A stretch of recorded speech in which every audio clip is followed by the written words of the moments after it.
they were saying, oh, what a horrible woman she is. And I agree to a certain extent.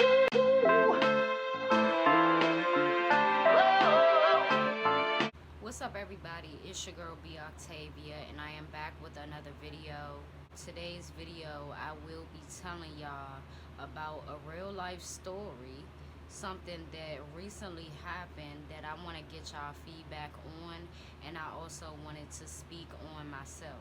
If you do not know me, my name is B Octavia. I am from Washington, D.C., and I'm an entrepreneur.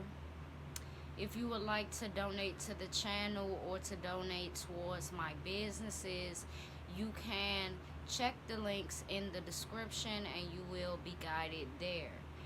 Now, let's get into today's video. Elizabeth Jasso was made a widow when her husband was killed in February of this year. She announced her pregnancy shortly after his death, and everyone, especially her family and her deceased husband's family, were ecstatic for her, and to them it was a pure blessing from tragedy. Elizabeth had a gender reveal.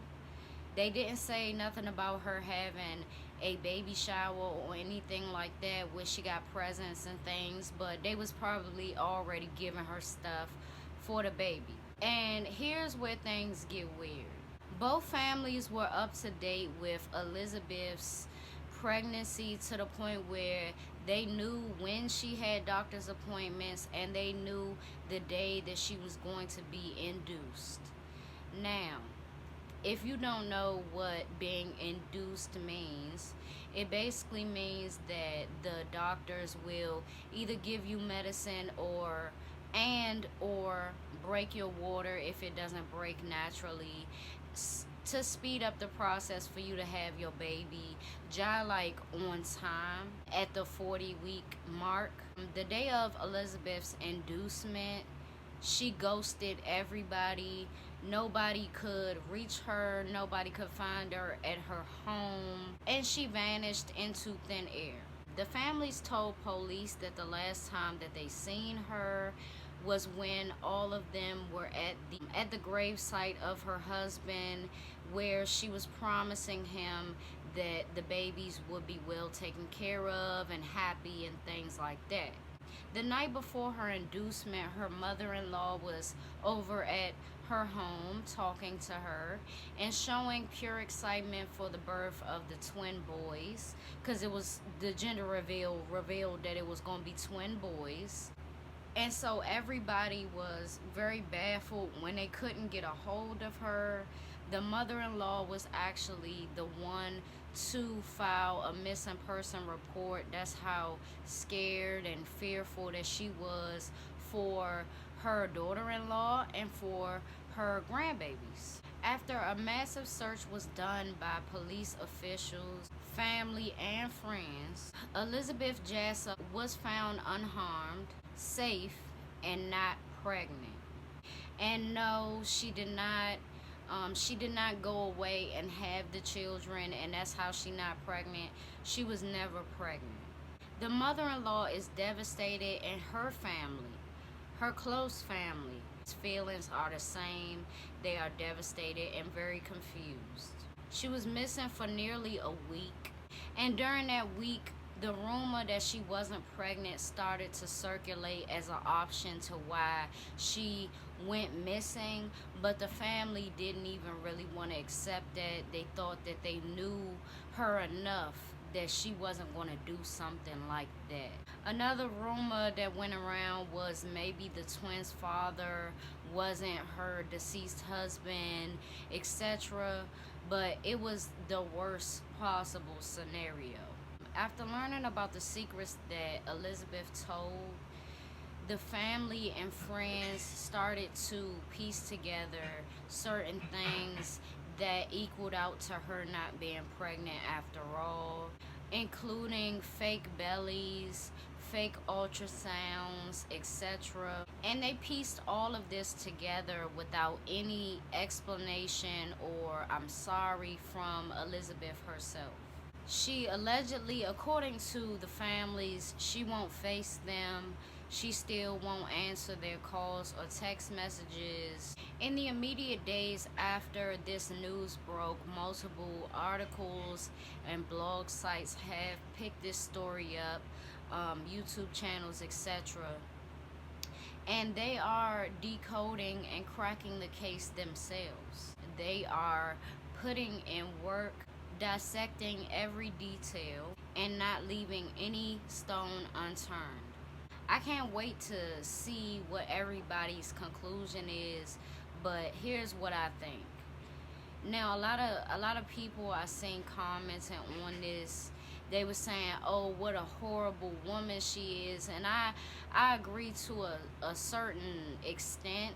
I feel like when somebody does something like this, it's desperation for attention.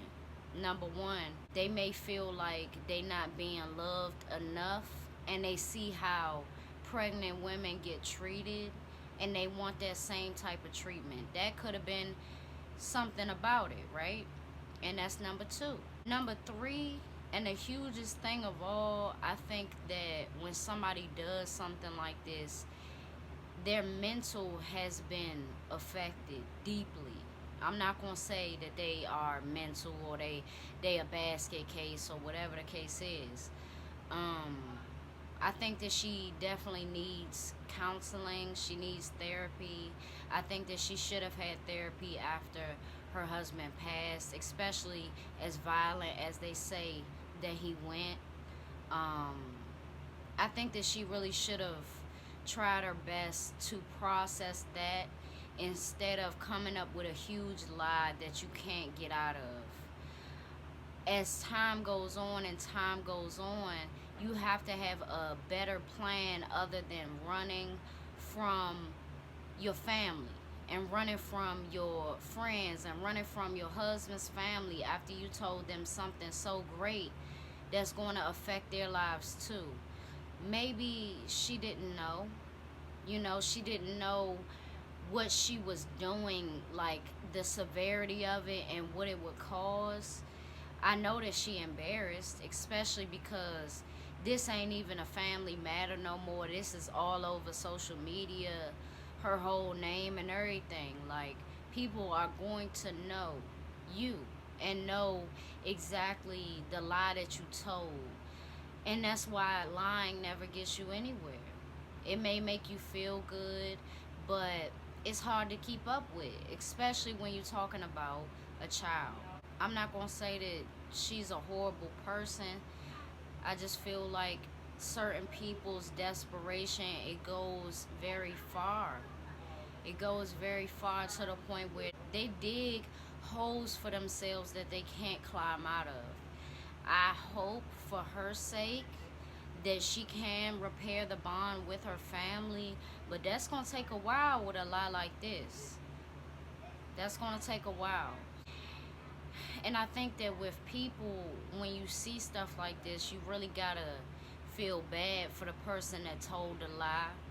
Not so much as sympathy, but I feel bad for her. I feel bad for her because she felt like she had to tell this lie and go along with it for so long. It's already enough to have to grieve the death of a person that you chose to marry and you chose to love and things like that. But a lie like that, it just make you look bad. It smears your reputation. It smears what people knew of you. And now they know that you are different. But I hope that they don't completely want to disown or push you away because you need help. She needs help. Having two kids is a blessing. Having children is a blessing. But lying about having kids and things like that, it's not necessary. It's enough to put yourself through a lie. But to put countless and numerous people through a lie and go missing and not think that nobody was going to look for you or wonder where you were, get worried. You were supposed to be pregnant. And on top of that, even if you wasn't pregnant, if you just dropped off the face of the earth, wouldn't you want somebody to look for you? I mean, that happens in a lot of scenarios. People drop off the face of the earth, but sometimes, most of the times, it's foul play. So that's what a lot of people thought. That's what a lot of people thought, and to put people through that, that's a terrible thing to do. But I'm not gonna say that she's a terrible person. We all make mistakes. Some of us lie too much. Some of us have lied a lot in the past. But you gotta realize that it's not gonna get you nowhere. And sometimes, just sometimes, it may make the news. And that's even more like embarrassing than your family knowing the truth. So, I don't know, man. I feel bad for her. I definitely do. To feel like you have to tell a lie like that to make yourself feel better and to make everybody else feel better when it don't take away from the person being gone. You know, the person that you lost, you still lost them. So it's like a triple loss because they thought that it was about to be a attachment to him. You know what I'm saying? Like, that's too much to put your family through. And I hope that she learns from that. I hope that she does find the strength to face her family just like she found the strength to lie. You know, you gotta face the people that you love. You can't run. It's never gonna be a good time to run. So I would have rather her like get everybody in one room and just take the fake belly off or something and be like, well, I wasn't, you could have just did something like that, honestly, where everybody know the truth, they outraged, but you facing it. You are facing it head on. So I pray for her, and I want y'all to pray for her too. Some people that do stuff like this, like, it depends on the situation where you can judge it, but sometimes when people do stuff like this, it's to keep a man around or to keep a man's attention, etc. In her case, it wasn't like that. From what I am reading and stuff like it's like certain things that people do where you see their motive. I don't think that she wanted to hurt her family, but that's what happens when you tell such a huge lie. um Her having a gender reveal, I mean, you can get presents there too, you know. And I mean, it is sick if you just want the presents just to resell them or something. I don't know. I'm just thinking right now, but I'm hoping that her intentions was trying to was that she was trying to was that she was trying to make her families feel better, you know, off of losing such a good person to them. Um, I think that that's what she was trying to do, and it just didn't work out. It backfired at 40 weeks. So it is what it is. Leave your thoughts in the comments below, and I will see y'all in my next video.